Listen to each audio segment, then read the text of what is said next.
Hello everyone, myself Jagdish Bhakhar, Mechanical Engineering Department, doctor Subhash technical campus, Junagadh.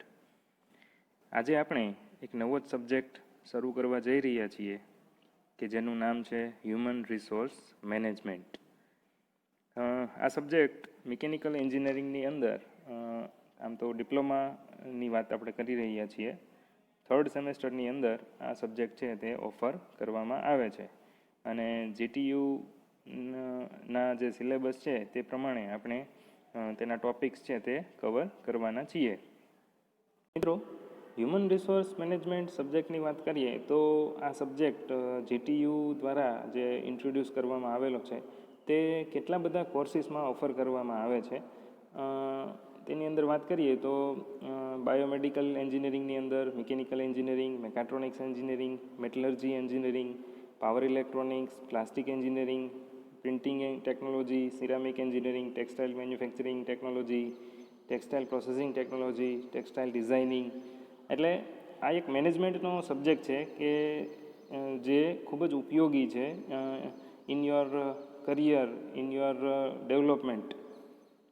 તો આ સબ્જેક્ટની વાત કરીએ, human resources are very crucial for effective achievement of changing goals of the organization. એટલે કે કોઈ પણ સંસ્થા હોય તો તેના જે ધ્યેય હોય, તેના હેતુઓ હોય તે સિદ્ધ કરવા માટે હ્યુમન રિસોર્સ છે એ ખૂબ જ એક અગત્યનું પરિબળ છે. They have tremendous level of untapped potential which can be utilized by professional supervisor using human resource management abilities. એટલે હ્યુમન રિસોર્સ મેનેજમેન્ટની જે સ્કિલ્સ છે, તેની જે એબિલિટીઝ છે, તેને લીધે આપણે અશક્ય કામ પણ શક્ય કરી શકીએ છીએ. કેમ કે આ પર્સનલ ડેવલપમેન્ટની વાત થઈ, એટલે આમ હ્યુમન રિસોર્સ મેનેજમેન્ટ છે કે જેનું આપણે માનવ સંસાધન સંચાલન કહી શકીએ, માનવ સાધન સંચાલન. તો માણસોનું પ્લાનિંગ કરવું, આયોજન કરવું, આ બધી તેની અંદરની વાતો છે. In changing environment, the role of supervisor and people becomes crucial to success. એટલે કોઈપણ ઇન્ડસ્ટ્રીની આપણે વાત કરીએ તો ઇન્ડસ્ટ્રીની અંદર જેટલા પણ માણસો કામ કરે છે તે બધાની દેખરેખ રાખવા માટે સુપરવાઇઝર્સ અને બીજા એમ્પ્લોઈઝ રાખવામાં આવે છે અને એ સુપરવાઇઝર્સની ઉપર મેનેજર્સ હોય છે. તો એ બધાનું કામ ક્યાંક ને ક્યાંક હ્યુમન રિસોર્સ મેનેજમેન્ટનું જ કામ છે. માણસો પાસેથી સારામાં સારી રીતે કેવી રીતે કામ લેવું અને કઈ રીતે રિલેશન્સ સારા જાળવી રાખવા, તે બધું જ હ્યુમન રિસોર્સ મેનેજમેન્ટની અંદર આવે છે. તો આ જે લોકો છે તે સફળ થશે તો અલ્ટિમેટલી કોઈ પણ બિઝનેસ અથવા તો કોઈ ઇન્ડસ્ટ્રી છે એ સક્સેસ થશે. Working conditions May create stress and conflict which food B મેનેજડ effectively using various tools and techniques related to training, guidance, counseling, mentoring and coaching. એટલે કોઈપણ જગ્યાએ જ્યારે ઘણા બધા લોકો કામ કરતા હોય તો ક્યાંક ને ક્યાંક કોન્ફ્લિક્ટ્સ થવાના, આંતર વિવાદ થવાના અને વર્કિંગ એન્વાયરમેન્ટ હંમેશા એવું જ હોય છે કે જ્યાં સ્ટ્રેસ ઊભો થાય છે. તો આવા કેસમાં આવા જે ઇસ્યુઝ છે તેને સોલ્વ કરવા માટે અલગ અલગ ટૂલ્સ અને ટેકનિક્સ ડેવલપ કરવામાં આવી છે.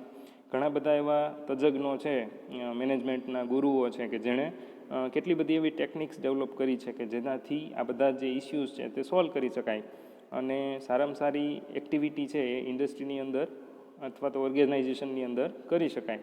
અને તેની અંદર ટ્રેનિંગ છે, ગાઈડન્સ છે, કાઉન્સિલિંગ કરવું, મેન્ટરિંગ કરવું, કોચિંગ આપવું, આ બધી જ બાબતોનો સમાવેશ થાય છે. In the present era of globalisation, human resource is considered as a dynamic asset which in turn contributes for achieving the excellence and delighting the customers. એટલે કે અત્યારનો જે સમય છે, જે રીતે ગ્લોબલાઇઝેશન ડેવલપ થયું છે એની અંદર હ્યુમન રિસોર્સ છે એક ગતિશીલ એસેટ છે. એટલે એ એક જાતની તમારી પ્રોપર્ટી છે એમ. જો તમારી અંદર હ્યુમન રિસોર્સ સ્કિલ્સ હોય તો એ તમારી એક ડાયનેમિક એસેટ છે. એટલે એનાથી તમે સારામાં સારું કન્ટ્રીબ્યુટ કરી શકો છો તમારી પોતાની જાત માટે, તમારા ફેમિલી માટે, સોસાયટી માટે અને અલ્ટિમેટલી કન્ટ્રી માટે. This course aims at developing intrapersonal, interpersonal, and social competencies in the polytechnic students so as to enable them to perform their future role of supervisor effectively.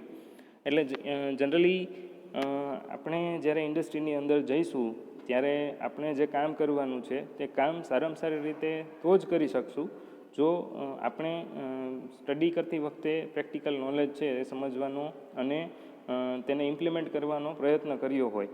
એટલે આ ઇન્ટ્રાપર્સનલ, interpersonal અને social કોમ્પિટન્સીસ છે તે આપણી અંદર develop થાય તેવા આ કોર્સનો એઇમ છે. હવે કોર્સની વાત કરીએ તો ટીચિંગ અને એક્ઝામિનેશન સ્કીમ. આપણે વીકની અંદર 2 લેક્ચર્સ આવે છે અને આ સબ્જેક્ટની ક્રેડિટ પણ 2 જ છે. અહીંયા આપણે પ્રેક્ટિકલ વર્ક છે એ આ સબ્જેક્ટની અંદર કરવામાં કોઈ આવતું નથી અને આ સબ્જેક્ટની અંદર એક્ઝામિનેશન છે તે 70 માર્ક્સનું જીટીયુનું એક્સટર્નલ એક્ઝામિનેશન અને 30 માર્ક્સનું આપણું મિડ એક્ઝામિનેશનનું પેપર રહેશે. એટલે ટોટલ તમારું જે HRM સબ્જેક્ટ છે તેનું માર્ક્સનું વેઇટેજ 100 માર્ક્સનું રહેશે. હવે કોર્સ ડિટેલની વાત કરીએ તો ફર્સ્ટ ચેપ્ટર છે ઇન્ટ્રોડક્શન, કે હ્યુમન રિસોર્સ મેનેજમેન્ટ શું છે, તેની જરૂરિયાત શું છે, હ્યુમન ફેક્ટર ઉપર તેની અસર શું થાય છે, ઇન્ડસ્ટ્રીની અંદર કેવી રીતે તે એપ્લિકેબલ છે, સારો સુપરવાઇઝર કેવો હોવો જોઈએ, આ બધી જ વસ્તુઓ છે તે આપણે ઇન્ટ્રોડક્શનની અંદર જોશું. ત્યાર પછી human needs, relations and values. એ જ યુનિટની અંદર આપણે અલગ અલગ થિયરીઝ જોશું, અલગ અલગ ફિલોસોફીઝ જોશું કે જે મેનેજમેન્ટને લગતી છે. ત્યાર પછી બિહેવિયરલ ડાયનેમિક્સ, એટલે કે જે સ્વભાવગત ડાયનેમિક્સ છે તેની વાત આપણે થર્ડ યુનિટની અંદર કરવાના છીએ. એમાં અલગ અલગ ટાઈપના ગ્રુપ્સ કઈ રીતના હોય, ઓર્ગેનાઇઝેશન કઈ રીતનું હોય, ઓર્ગેનાઇઝેશનના પ્રકારો, ઓર્ગેનાઇઝેશનની આખી ચેનલ કઈ રીતે કામ કરે છે, પોઝિટિવ એટીટ્યૂડ માટે શું કરવું જોઈએ અને શું ન કરવું જોઈએ, અને મેન્ટલ હેલ્થ માટે શું શું ઇમ્પોર્ટન્ટ છે, આ બધા જ ટૉપિક આપણે થર્ડ યુનિટની અંદર જોઈશું. ત્યાર પછી ફોર્થ યુનિટ છે લીડરશિપ ડેવલપમેન્ટ. લીડરશિપ વિશે આપણને બધાને ખ્યાલ હશે કે નેતૃત્વ અથવા તો નેતાગીરી, તો એ કેવી રીતે ડેવલપ કરવી, કેમ કે સુપરવાઇઝર છે એ કેટલાક લોકોનો નેતા જ ગણી શકાય, તો તેની અંદર કઈ કઈ સ્કિલ્સ હોવી જોઈએ અને એ કઈ કઈ સિચ્યુએશનમાં કેવી રીતે કામ કરે તેના માટેની બધી ચર્ચા છે આપણે આ યુનિટની અંદર કરવાના. નેક્સ્ટ છે ચેન્જ એન્ડ સ્ટ્રેસ મેનેજમેન્ટ. આ ખૂબ જ જરૂરી છે. આજના સમયમાં આપણે વાત કરીએ તો લોકો એટલા બધા સ્ટ્રેસફુલ હોય છે કે આપણે તેમની સાથે વાત કરવી હોય તો પણ વિચાર કરવો પડે, કેમ કે વર્કિંગ એન્વાયરમેન્ટ જ એવી રીતનું ડેવલપ થયેલું છે આજે. તો એની અંદર બેલેન્સ કઈ રીતે કરવું, તમે વર્કિંગ એરિયામાંથી તમારા ઘર ઉપર જાઓ છો ઇન્ડસ્ટ્રીની અંદરથી, તો ત્યાં તમારે તમારું જે બિહેવિયર છે ત્યાં સ્ટ્રેસ મેનેજમેન્ટ કરવો ખૂબ જરૂરી હોય છે.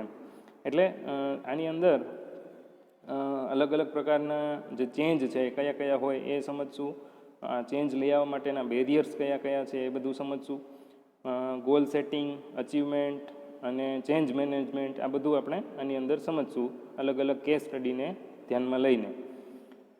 ત્યાર પછી એવી જ રીતે સ્ટ્રેસ માટે, સ્ટ્રેસ શું છે, સ્ટ્રેસ થવાના કારણો શું, સ્ટ્રેસને કંટ્રોલ કરવા માટે શું શું કરી શકાય, સેલ્ફ મેનેજમેન્ટ ટેકનિક્સ, આ બધું જ આપણે આગળ યુનિટ નંબર 5ની અંદર સમજશું. હવે માર્ક્સનું વેઇટેજ જોઈએ.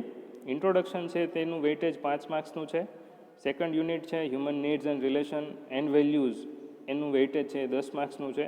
ત્યાર પછી થર્ડ યુનિટ છે બિહેવિયરલ ડાયનેમિક્સ, તો તેનું વેઇટેજ 20 માર્ક્સનું છે. ફોર્થ જે યુનિટ છે લીડરશિપ ડેવલપમેન્ટ, તેનું વેઇટેજ 20 માર્ક્સનું છે. અને લાસ્ટ જે છે ચેન્જ એન્ડ સ્ટ્રેસ મેનેજમેન્ટ, તેનું વેઇટેજ 15 માર્ક્સનું છે. એમ ટોટલ જીટીયુ જે ટોટલ 70 માર્ક્સનું પેપર છે. અહીંયા સિલેબસની અંદર કોઈ ચેપ્ટરની અંદર 5 માર્ક્સ હોય તો એવું બની શકે કે ભાઈ એ 5ને બદલે 6 માર્ક્સનું પૂછાય, 4 માર્ક્સનું પૂછાય, એટલે થોડું વેરિએશન પેપર સેટ કરવાવાળા ઉપર આધાર રાખી શકે, પણ એપ્રોક્સિમેટલી આ જ રીતે પેપર છે તે સેટ થતું હોય છે. સૌપ્રથમ આપણે હ્યુમન રિસોર્સ મેનેજમેન્ટના કેટલાક પરિબળો છે એને સમજવાનો પ્રયત્ન કરશું. તેની અંદર કઈ રીતે સમાજની અંદર જે માનવ સંસાધન છે તે ચાલી રહ્યું છે, કેવી રીતે હોવું જોઈએ તે પણ આપણે સમજવાનો પ્રયત્ન કરશું. આમ તો કોઈ પણ સમાજ અથવા રાષ્ટ્રની જે આર્થિક સમૃદ્ધિ છે તેના માટે માનવ સંસાધન સંચાલન એટલે કે જેને આપણે હ્યુમન રિસોર્સ મેનેજમેન્ટ કહીએ છીએ એ ખૂબ જ પાયારૂપ પરિબળ છે એ બની જાય છે. દુનિયાના કેટલા બધા એવા દેશો છે કે જેની અંદર આપણે વાત કરીએ તો વિકસિત દેશો અથવા તો વિકાસશીલ દેશો અથવા અલ્પ વિકસિત દેશો, આપણે આ રીતે અલગ અલગ વર્ગીકરણ કરી શકીએ છીએ. અને આ બધાની પાછળ જો કોઈ મૂળભૂત પરિબળ હોય તો તે એટલે માનવ સંસાધનનું સંચાલન છે. એટલે આર્થિક પ્રવૃત્તિ જેટલી પણ ચાલે છે આ બધા માટે આમ તો 4M આ એક કન્સેપ્ટ છે એ દર્શાવવામાં આવે છે કે જેની અંદર સાધનો એટલે કે મશીન્સ, માનવ એટલે કે મેન, યંત્રો અથવા તો સ્થિર મિલકતો કે જેને આપણે મશીન્સ કહીએ છીએ, અને છેલ્લું એમ છે એ છે માલ સામગ્રી એટલે કે મટીરિયલ્સ, અને લાસ્ટ છે નાણાં એટલે કે મની. આ 4M એ ખૂબ જ આવશ્યક આર્થિક બાબતને માટે બની રહે છે. એટલે કોઈ પણ આપણે માનવ સંસાધન સંચાલનની વાત કરતા હોઈએ ત્યારે પાયારૂપ જે પરિબળ છે તે આ 4 છે કે જેની અંદર આપણે મેન, મશીન, મટીરિયલ્સ અને મની આ 4 બાબતોનું સંકલન કરવાના છીએ. અને આ 4 બાબતોને આધારે જ HRM છે તે વહેંચવામાં આવે છે અને તેના આધારે જ વર્ગીકરણ પણ થાય છે અને તેના પ્રેક્ટિકલ ઉપયોગો પણ થાય છે. અહીંયા એડવિન ફ્લિપો નામનો એક ફિલોસોફર છે કે જેને પર્સનલ મેનેજમેન્ટ આપણને આપેલું છે. તો તેણે જે આપણને વ્યાખ્યા કરી આપી પર્સનલ મેનેજમેન્ટની, અથવા તો જેને આપણે હ્યુમન રિસોર્સ મેનેજમેન્ટ પણ તેનો એક ભાગ કહી શકીએ.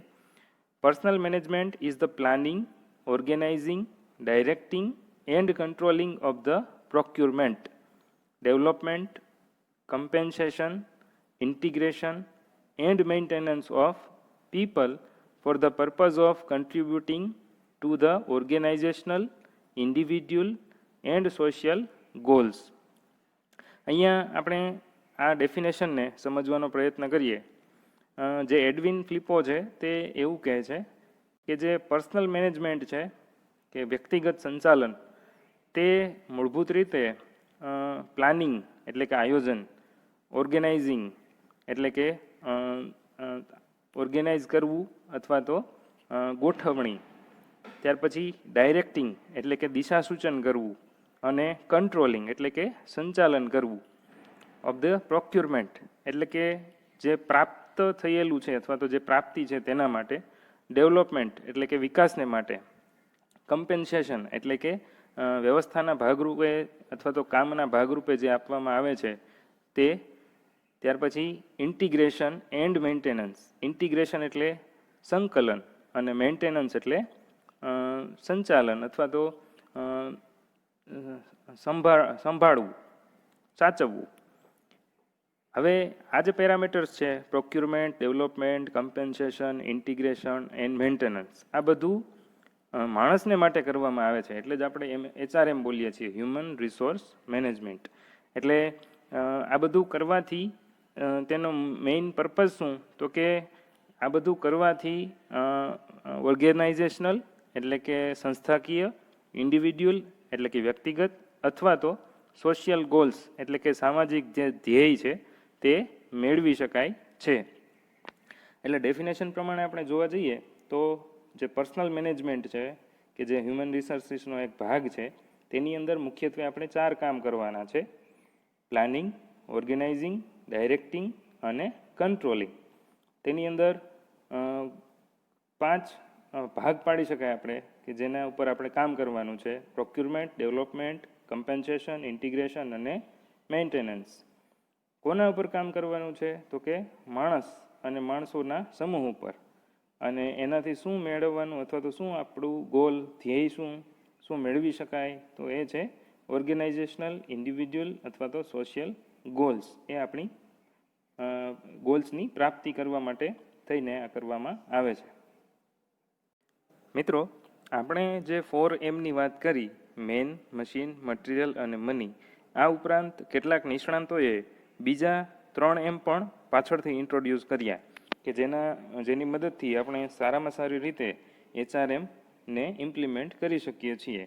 અને એ જે વધારાના 3M છે તેની અંદર પહેલું છે મેથડ્સ એટલે કે પદ્ધતિઓ, ત્યાર પછી બીજું છે માર્કેટ્સ એટલે કે બજાર, અને થર્ડ છે મિનિટ્સ એટલે કે સમય. એટલે જે કામ કરવાની પદ્ધતિઓ છે એ પદ્ધતિ, ત્યાર પછી બજાર એટલે કે માર્કેટની અંદર જે કંઈ વેલ્યુઝ છે તે, અને ત્યાર પછી મિનિટ્સ એટલે કે સમય સંચાલન. આનો સમાવેશ કરી અને હ્યુમન રિસોર્સ મેનેજમેન્ટ કરવામાં આવે છે. આવા આર્થિક સાધનો એટલે કે જે ઇકોનોમિક રિસોર્સિસ છે એ જનરલી મર્યાદિત હોય છે. એટલે કે મેથડ છે એ લિમિટેડ હોય, કોઈ કામ કરવાની પદ્ધતિ છે તો એ લિમિટેડ હોય. એવી રીતે માર્કેટ છે તો એમાં પણ એક લિમિટેશન હોય, એ જે રિસોર્સિસ છે તેમાં પણ મર્યાદાઓ હોય. અને સમય, તો આપણને બધાને ખ્યાલ છે કે સમય પણ એક લિમિટેડ રિસોર્સ છે કે જેને આપણે ક્યારેય સંગ્રહ કરી શકતા નથી. એટલે આ જે નિષ્ણાંતો છે તેઓએ એક અલ્ટરનેટિવ યુઝ થઈ શકે, એટલે કે વૈકલ્પિક જેનો ઉપયોગ શક્ય છે એવી બાબતો પણ વિચારી. જેમ કે નાણાંનો ઉપયોગ અનેક રીતે થઈ શકે છે. માનવ સંસાધનને ગમે તે પ્રવૃત્તિમાં આપણે જોતરી શકાય છે. એટલે એ વૈકલ્પિક ઉપયોગ થયો. એટલે આવા આર્થિક સાધનોનો ઉત્કૃષ્ટ અથવા તો કનિષ્ઠ ઉપયોગ આર્થિક પ્રવૃત્તિને અનુક્રમે સફળતા અને નિષ્ફળતા તરફ દોરી જાય છે. એટલે બે વસ્તુ છે, જેટલો વધારે સારી રીતે આપણે ઉપયોગ કરી શકીએ તો એ સાધનોનો ઉત્કૃષ્ટ ઉપયોગ થાય કે જે આર્થિક પ્રવૃત્તિમાં સફળતા મેળવી શકાય. અથવા તો જો આ જે રિસોર્સિસ છે તેનો યોગ્ય ઉપયોગ કરવામાં ન આવે તો આપણે તેને કનિષ્ઠ ઉપયોગ કહી શકીએ, અને આ જે વેડફાઈ ગયેલો રિસોર્સ છે તે આપણને નિષ્ફળતા તરફ દોરી જાય છે. એટલે આ બધા જ સાધનોમાં માનવીય સાધન એ બાકીના બધા જ બિનમાનવીય સાધનોનું સંચાલન કરે છે. એટલા માટે જ આપણે હ્યુમન રિસોર્સ મેનેજમેન્ટ છે તેનો અભ્યાસ કરીએ છીએ. એટલે બિનમાનવીય સાધનો સ્વયં સંચાલિત થતા નથી. જેમ કે આપણે કોઈ મશીનની વાત કરીએ તો એ મશીનની જે ડિઝાઇન છે એ ડિઝાઇન કરવા માટે માણસ જોઈશે. એ મશીનનું મેન્યુફેક્ચરિંગ કરતી વખતે, પ્લાનિંગ કરતી વખતે હ્યુમન નીડ એ જોઈશે જ ત્યાં. એટલે એ સ્વયં સંચાલિત કોઈ વસ્તુ છે એ ઇનિશિયલ સ્ટેજમાં હોતી નથી. વળી તેઓની ઉત્પાદન ક્ષમતા નિશ્ચિત હોય છે. એટલે કે કોઈ પણ મશીન છે, મશીનરીઝ છે તો તેની એક લિમિટેશન હોય છે. જેમ કે યંત્રો કે માલ સામગ્રીનો ઉત્કૃષ્ટ ઉપયોગ કરી કઈ રીતે કરવો તેનો નિર્ણય માનવ સાધન દ્વારા થાય છે. વળી આમ જોઈએ તો બિનમાનવીય જે સાધનોની ક્ષમતા છે નિશ્ચિત હોય છે. એનું ઉદાહરણ એક સમજવું હોય તો આપણે માની લો કે 1 કિલો પાવડર છે, એમાંથી 1 ગ્રામની વધુમાં વધુ કેટલી ગોળી બનાવી શકાય? તો કે 1 ગ્રામની ગોળી બનાવીએ તો 1000 ગોળી છે એ બનાવી શકાય, એનાથી વધારે બનાવી શકાય નહીં. એટલે આપણી પાસે જે જથ્થો છે એ 1 કિલોગ્રામ છે, અને તેમાંથી 1 ગ્રામની જો સપોઝ દવાની ગોળીઓ બનાવવાની છે તો એ 1000 જ બનશે. માત્ર માનવ સાધન એટલું જ એક એવું સાધન છે કે જેના ઉપયોગની કોઈ સીમા નથી. એટલે આપણે માણસને જ અનલિમિટેડ રિસોર્સ તરીકે ઉપયોગ કરી શકીએ છીએ. બાકી બધી જ કોઈ પણ વસ્તુની વાત કરતા હોઈએ તો એનો જથ્થો છે એ લિમિટેડ હોય છે. અહીંયા માનવ સંસાધન એટલે માણસ પોતાના કર્તૃત્વથી, પોતાની બુદ્ધિશક્તિથી જે કામ કરે છે અથવા તો જે આવડત વિકસાવે છે તેની આપણે વાત કરીએ છીએ. મિત્રો, હ્યુમન રિસોર્સ મેનેજમેન્ટ એટલે કે માનવ સાધન સંચાલનની બીજી કેટલી બધી વ્યાખ્યાઓ અલગ અલગ નિષ્ણાંતોએ આપેલી છે. આપણે એમાંની થોડીક સમજવાનો પ્રયત્ન કરીએ. માનવ સાધન સંચાલન એટલે કોઈપણ સંસ્થાના ઉદ્દેશ્યો એટલે કે જેને આપણે ઓબ્જેક્ટિવ્સ કહીએ છીએ તેની પ્રાપ્તિમાં સહભાગી બનતા માનવ સાધનની પ્રાપ્તિ, વિકાસ અને તેના જતન સાથે સંકળાયેલા વિવિધ પ્રવૃત્તિઓનો સમૂહ. એટલે કે અલગ અલગ એવી પ્રવૃત્તિઓ કરવામાં આવે કે જેથી જે તે સંસ્થાના જે ઓબ્જેક્ટિવ્સ છે તેને આપણે મેળવી શકીએ અને તેના માટે માનવ સાધનની પ્રાપ્તિ, વિકાસ અને તેના માટેના જતનની સાથે સંકળાયેલી આ બધી બાબત છે. એક બીજા નિષ્ણાંત છે કે જે માનવ સાધન સંચાલનને વ્યાખ્યા આવી રીતે કરે છે. માનવ સાધન સંચાલન વ્યક્તિઓની પ્રાપ્તિ, તાલીમ, કાર્યક્ષમતા મૂલ્યાંકન, આરોગ્ય અને સલામતી, કર્મચારી કલ્યાણ અને ઔદ્યોગિક સંબંધો સ્થાપવાની અને નિભાવવાની પ્રક્રિયા છે. એટલે ખૂબ સરસ રીતે આપણે જોઈએ ને તો શબ્દોને ગૂંથી અને એમને વ્યાખ્યા કરેલી છે.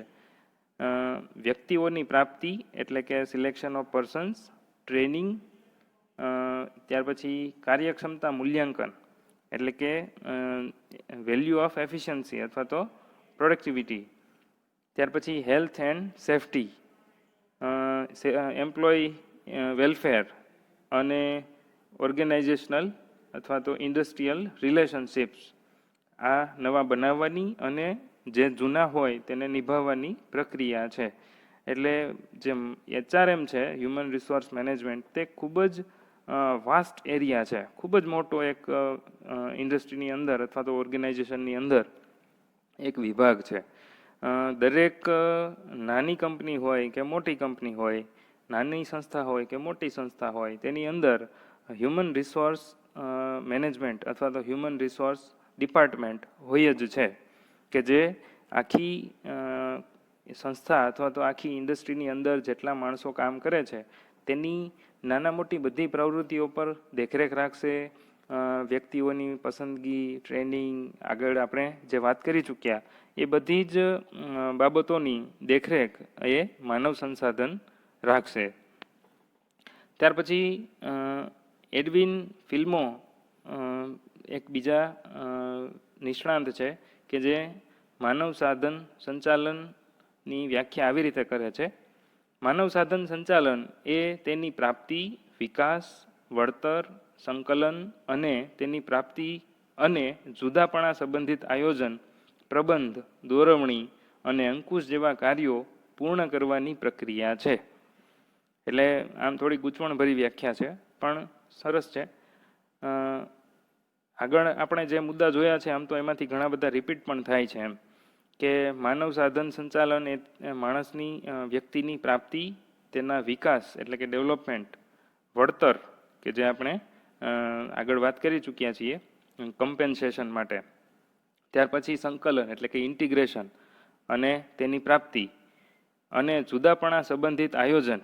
જુદાપણા સંબંધિત એટલે એકબીજા જે ડિપાર્ટમેન્ટ્સ છે તે એકબીજા સાથે ઇન્ટિગ્રેશનથી કામ કરે તેના માટેનું પ્લાનિંગ, પ્રબંધ, ગોઠવણી અને અંકુશ એટલે કે જે ચાર આપણે જોયું ને, પ્લાનિંગ, ઓર્ગેનાઇઝિંગ, ડાયરેક્ટિંગ અને કંટ્રોલિંગ. એટલે આ ચાર જે શબ્દો છે તે મિત્રો વારંવાર આપણે વાગોળવાના છે અને તેને યાદ રાખવાના છે કેમ કે HRM છે એ તેનાથી જ બનેલું છે. જે પર્સનલ મેનેજમેન્ટ છે એટલે કે આપણે વ્યક્તિગત સંચાલન અથવા તો કર્મચારી સંચાલન પણ જેને કહી શકીએ છીએ તેના માટે એક વ્યાખ્યા છે. આ જે પર્સનલ મેનેજમેન્ટ અથવા તો જેને આપણે માનવ કર્મચારી સંચાલન કહીએ છીએ એ એક સંચાલનનું પાસું છે કેમ કે પર્સનલ મેનેજમેન્ટ વગર ઓર્ગેનાઇઝેશનલ મેનેજમેન્ટ શક્ય નથી. એટલે જે એકમમાં કામ કરતા લોકો અને તેમાં કામ કરતા અન્ય લોકો વચ્ચેના સંબંધો સાથે નિસ્બત ધરાવે છે. એટલે એકબીજા સાથે જોડાયેલા માણસ રહેશે તો જ સારી રીતે કામ છે એ કરી શકશે. આ સિવાય માનવ સંસાધન સંચાલનની આપણે જો લાક્ષણિકતાઓની વાત કરીએ તો જે HRM છે એટલે કે માનવ સાધન છે એક જીવંત સાધન છે એવું આપણે કહી શકીએ. ત્યાર પછી તેની અંદર જે યંત્રો, માલ સામગ્રી, નાણાં આ બધા જે રિસોર્સિસ છે તે ચોક્કસ ઉત્પાદન ક્ષમતા ના આધારે હોય છે, એટલે કે એની એક નક્કી નિશ્ચિત કેપેસિટી હોય છે. આપણે સપોઝ એક એક્ઝામ્પલ લઈએ કે ભાઈ કોઈ મશીન છે તેમાં 1 કલાકની અંદર જો 100 પ્રોડક્ટ બનાવવામાં આવતી હોય, એટલે કે એ વેલ્યુ નક્કી છે, 100 પ્રોડક્ટ છે બનાવવામાં આવે છે, તો એ તમે કોઈ પણ સંજોગોમાં તે 100માંથી 200 છે તમે કરી શકવાના નથી, કેમ કે એની કેપેસિટી છે, એનાથી તમે વધારે કામ લઈ શકવાના નથી. મેક્સિમમ એ 100 પ્રોડક્ટ છે એ બનાવીને આપશે. આગળ આપણે એક એક્ઝામ્પલ જોયું હતું કે 1 કિલો પાવડરમાંથી જો 1000 ગોળી બનાવી શકાય તો એ મેક્સિમમ થયું. 1000 ગોળીમાંથી તમે કોઈ દિવસ 5000 ગોળી છે બનાવી શકશો નહીં. એટલે માનવ સાધનની જે ભૌતિક અને ખાસ કરીને માનસિક ક્ષમતા છે તેની કોઈ ચોક્કસ મર્યાદા નથી. બાકી બધા જ રિસોર્સિસ છે તેની એક ચોક્કસ મર્યાદા હોય છે. ત્યાર પછી એક બીજી કેરેક્ટરિસ્ટિક છે કે જેને આપણે ક્ષમતા, એબિલિટી અથવા તો ઈચ્છા, આ બંનેના તફાવત વડે સમજી શકીએ. માનો કે જે યંત્રો છે, માલ સામગ્રી અથવા તો જે ફાઇનાન્શિયલ રિસોર્સિસ છે, નાણાં, આવા જે અચેતન સાધનોની મહત્તમ ક્ષમતાનો લાભ છે એ આપણે લઈ શકીએ, જ્યારે માનવ સંસાધનની ક્ષમતા અને ઈચ્છા આમાં ઘણો તફાવત છે. એમ ક્ષમતા એટલે એબિલિટી અને ઈચ્છા એટલે વિલિંગનેસ. તો માનવ સાધન ક્ષમતા ધરાવતું હોવા છતાં તેને યોગ્ય પ્રલોભનો એટલે કે ઇન્સેન્ટિવ અને અભિપ્રેરણા એટલે કે મોટિવેશન છે એ પૂરા પાડીને આ સાધનની ઈચ્છાને ક્ષમતા સુધી વિકસાવી શકાય છે.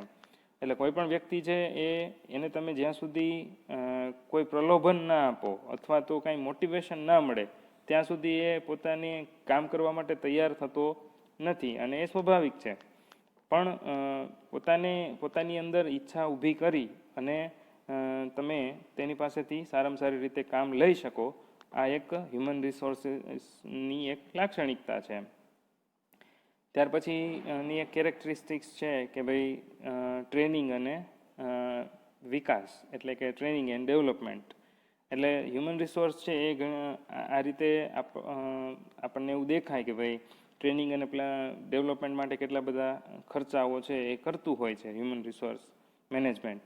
તો આ બધા ખર્ચા કરીને માનવ સાધનની જે ક્ષમતા છે એમાં અસાધારણ વધારો કરી શકાય છે, અમાપ તેની અંદર વધારો કરી શકાય છે.